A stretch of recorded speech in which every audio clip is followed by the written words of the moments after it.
Are you making decisions like this?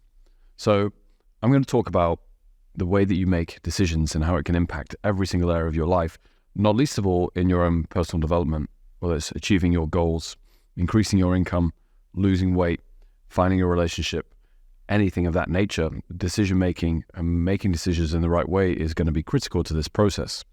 Now, what I find is that most people, 99.9% of people who I interact with, who come to me and say that they want to achieve their goals, are in the habit of procrastinating. And they procrastinate on going after their goals. And because they procrastinate, it holds them back from going after achieving what they want in life. So I want you to consider, are you a procrastinator? Have you been procrastinating on going after what you really want in life? Now, Napoleon Hill said in the book Think and Grow Rich that the most successful men in the world had the habit of making decisions quickly and changing their minds slowly, whereas people who are unsuccessful have the habit of making their minds up slowly and changing their minds quickly. So if you wish to be a successful individual, or maybe you consider yourself a successful individual already, but you want more from your life, you absolutely must form the habit of making decisions quickly. Now, some people would think, well, I can't make a quick decision about something like coaching where I have to invest lots of money and da-da-da-da.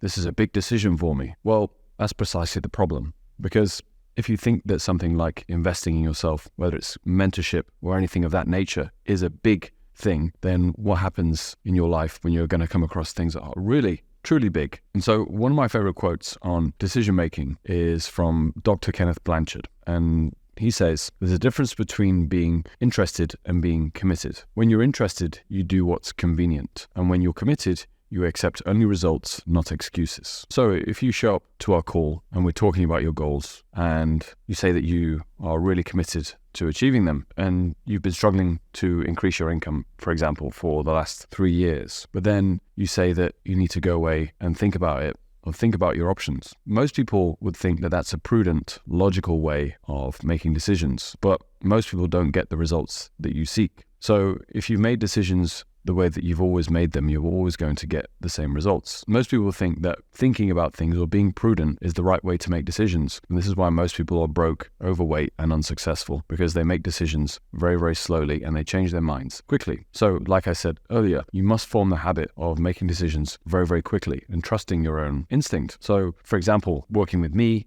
or whatever it is in your life, it may be the appropriate thing. It may not be the appropriate thing, and that's okay as well. But you must form the habit of learning to trust yourself and making decisions quickly, because I've never met a successful individual who takes a lot of time to think about things and reflects on things. That's just a form of procrastination. So I want you to get into the habit of making decisions quickly, whether it's talking to me or a member of my team or any other area in your life, because you're going to benefit immensely.